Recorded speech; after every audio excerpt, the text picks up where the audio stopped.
Hey, what's up, rovers and gotcha gamers? It's your boy Mikey here, and today we'll be going over 3 important tips that you absolutely need to know so that way you do not break your account on Wuthering Waves. So without wasting too much time, let's dive right into it. The very first thing you should absolutely be doing, whether you are a new or returning player, and for the record, I am making this video as a list of mistakes that I have made personally before my return to Wuthering Waves 2.0 and how it's affected me since I've returned to the game. Now, what you should do or start doing is assessing your account as a whole. I am also specifically not just talking about your gotcha currency, but also your materials that are available to building characters up, leveling up weapons, and upgrading echoes. Materials are very scarce in Wuthering Waves, so make sure when you commit to building a character up, you don't just outright dump all your materials into someone you aren't going to field for a very long time, or overall a character that isn't going to benefit you for the longevity of your account. Materials come and go very quickly, and it's the number one way to actually ruin your time when playing a gotcha game, and when trying to grind out the contents within the game. Fortunately, this game favors those who grind and get mechanically good at the game, so you can clear content within the game even if you are under leveled. And that reminds me, you should also consider 2 concepts. These specific concepts being horizontal investment versus vertical investment. Now, vertical investment is when you use fewer characters but absolutely focus all resources into building those characters up. Like, for example, pulling for their weapons and getting duplicates of that character, making them as strong as possible. We could take Camellia on my account for an example. Camellia on my account is a vertical investment since I have a single duplicate of her, and I also have obtained her signature weapon. Now, on the other hand, we could talk about horizontal investment, which I'm going to be honest is ideal for most people because you gain more units to work around, and it makes your account overall more flexible. This is also for specific units that can fill multiple roles in your account, or what I like to call more niche units. I mentioned the character Verena a lot because she's one of the most valuable free-to-play characters you can obtain for your account by far, especially because at the beginning of your journey on Wuthering Waves, you have multiple chances to actually obtain her. A total of 3. 2 being 2 different types of selectors, 1 being a voucher, 1 being up to an 80 pull selector. I think that's what it was. It's been a while since I've done those summons. And then the beginner's banner, which of course it really depends on your luck if you get Verena or not from it. So yeah, 3 chances. Horizontal investment also means you spend less resources into stacking up on that character. As the example I made earlier with my Camellia and her vertical investment, that is the complete opposite. If I were to horizontally invest, I would not look into getting duplicates of that character, but rather see what characters are going to overall benefit me that I can fit into multiple teams on my account. As I mentioned earlier, more niche characters that can benefit me in the long run and the longevity of me playing Wuthering Waves. On this topic of investing in the characters, I'd also like to bring up the process of building the ones you summon for. When investing your hard-earned gotcha currency on specific characters, and this is a personal opinion, but I feel as if it can help out a lot of people when it comes to building up teams, you should try and build up characters before summoning for your next character. Like, for example, when you get Carlotta and then you make a game plan to save up summons for another character later down the line, during that time you should 100% focus on building that new character you just got, because 9 times out of 10 you are going to be getting trigger happy on your summons and summoning for that next character when the one you just got before is currently unbuilt. Which for the most part, if you are a free-to-play player, it's kind of nice not being a whale in this sense, because you know damn well you should be saving your summons and summon accordingly depending on the value of your account at the moment and which characters you're going to be pulling for. And if you're a whale on the other hand, you kind of leave a lot of those characters unbuilt because there's just so much to do when you have so many characters. Long story short, just build the characters you summoned for. They're there for a reason. Which also reminds me, if you are starting out, during the early portions of the game, you will receive Havoc Rover, and Havoc Rover has a very clean and easy to use combat style, and she's also very strong. I basically mained using Havoc Rover up until I got 2 main DPS for my 2 endgame content teams for Tower of Adversity. As for retouching on the topic of not wasting your materials when leveling characters and weapons up, it takes a lot of XP materials and currency, so make sure you absolutely want to upgrade the things you are investing into. Trust me, lack of resources is absolutely the worst and very demotivating when you can't build a character you just summoned for because you did just waste resources on a character that you weren't going to use in longevity. And to wrap up this topic, I would like to also bring up the shop real quick when it comes to the premium currency in Wuthering Waves. The Afterglow Curl, which you accumulate over time when summoning for characters, is a material that you can actually stack up on to get extra duplicates of limited banner characters, which is honestly a really sick thing about Wuthering Waves. So keep that in mind when you are deciding if you should spend it on extra summons or if you want to invest a little bit extra into a character, vertically investing in them, just like I did with my Camellia, then why not do it? I personally didn't regret it at all. Oh yeah, by the way, about 99% of you guys aren't subscribed, so smash that subscribe button down below so you can never miss a video. Next up, I want to talk about spending your in-game energy properly, or in Wuthering Waves terminology, your wave plates. Wave plates are essential to building up characters and farming for echoes at a quicker rate. For starters, your wave plates regen over time, and if you want to fully maximize your account, you want to keep this number as low as possible at all times, so you can maximize these things that will help you build your characters as we just mentioned earlier. Now with that said, absolutely do not use Asteroid because that is your main summoning currency, and of course you do not want to waste that by any means, so that way you can get more characters. And believe me, if you are new, you could make this mistake, so that's why I'm mentioning it. As for the solvent crystals, which you will obtain over time during your playthrough of Wuthering Waves, you want to try and save these as much as possible for a a rainy day. I personally save them for when I'm trying to max out a character and I want to quick farm echoes at tacit fields. Although rolling for echoes is always RNG based, you have a higher chance of accumulating more echoes at once from tacit fields. So I can't really say if it speeds things up. It really depends on your luck factor and how much the gacha gods really want to favor your rolls on your echoes. Using all your wave plates daily will also push your union level up quicker and give you more chances at better resources for your account, which at the beginning of this video or the first topic, we went over resource management and where you should send your resources into effectively. Same rules apply here when it comes to the crystal solvents. You really do want to save them, as I mentioned before, because they will help you when you're building up teams and specific characters. If you're planning on playing Wuthering Waves long term and a lot as one of your main gacha games, then you should definitely plan on using your energy or your wave plates every single time you log on. Usually, in my opinion, you want to spend your wave plates up as soon as you log on, so that way they recharge and accumulate over time as you are grinding for the day. And then maybe at the end of your grind for the day, you might have some extra energy they could use at the tacit fields to try to grind for more echoes. Also, I won't go too much into detail when it comes to the pre-farming for characters, but if you do see a character you like that is coming out soon, you can start grinding for echoes early once official drip marketing releases. For example, if they release a new character and say they are going to be Havoc, you can start grinding for Havoc echoes early on before the character releases. Of course, you do not have to roll for good substats and waste your materials until that character comes out. Also, the same thing realistically applies to the materials part of this too. Like for example, you have to do certain bosses and weeklies, so then that we could unlock certain materials for that specific character. So with the proper research and the proper understanding of how the element farming goes, then you could really do yourself a favor and get ahead. Remember, it all comes down to proper research, so do your part. Just a little tip for those of you who want to get ahead and make the most out of your time. Also, speaking of time management, it is very important that you study your characters, because sometimes characters with the same element could actually use the same echoes. So that way you could actually swap echoes off a specific Havoc character. For example, we could take Havoc Rover for example. Those echoes can be cross-compatible with my Camellia, so I could use them on both resonators. This is just a way to save resources and time. You don't have to do it, but it's just a suggestion. So maybe try it. You never know. If you're one of those players who wants to get the best out of Wuthering Waves, which I'm pretty sure most of you do, so I don't know why I said that, but maybe consider going from classic to a little bit of a competitive gamer, or becoming a PvE tryhard. I'm just kidding. However, I am also not joking. Getting good at the mechanical aspects of this game will help you in the long run. We went over earlier that saving your materials is a really good thing, so that way you can invest into characters you actually want to build, right? Well, of course, in this game, there's going to be meta characters. Meta this, meta that. I know you've heard it all, and you just want to pull for characters you want to pull for, so let's talk about it. If you focus on things like research, combat, and rotations, you can maximize the units you currently have. It's very important to remember that this game wasn't meant to be a hack and slash, so you can overpower everything. But let's be for real quick. This is the Elden Ring / Dark Souls of anime games. You could agree to disagree, but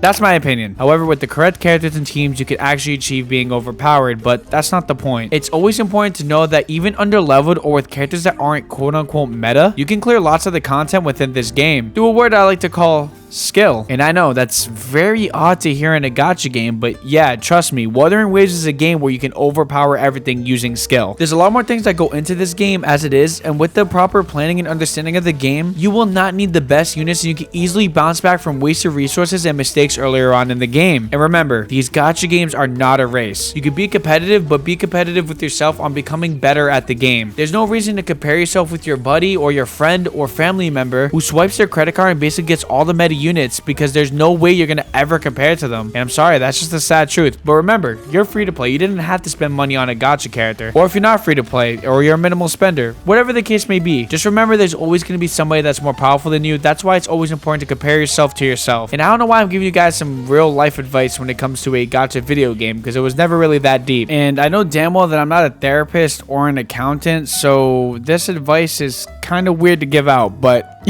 you know what I'm saying. And I will be real with you guys, therapy ain't gonna fix you or me, because we play anime games. There's no hope for us. We're a lost cause. But anyways, you get the point. And if you ever feel like you're lacking in characters, don't worry, because you're playing a game by Kuro Games, the development team that is very notorious for giving back to their community and giving away free gacha currency all the time. Hey man, listen, if the development team wants to look for an excuse to give me free summons and free Astray, I'm for it. And I know you guys are too. So being a free-to-play player when it comes to this game is never a bad bad idea. There's a lot more gacha games out there that makes it more difficult, especially because you can't combat your way out of things, and that's what I really like to take away from Wuthering Waves is the freedom. Overall, if I'm going to be honest, like I said earlier in this video, getting better at not breaking your account is going to come down to the more hours you put into this game and studying strategies, rotations. You get the point. I've said it over and over again in this video. Research is key. And as for the combat portion, it really varies on the player and how much effort you want to put in. So I'm just going to say, depending on if you're a casual or competitive gamer, these tips will always vary depending on how you want to play these games and how many hours you actually put into this game. Hey, guess what? You made it to the end of the video, which means you have to smash the subscribe button, like the video, and also comment your thoughts. That's it for now. Peace out.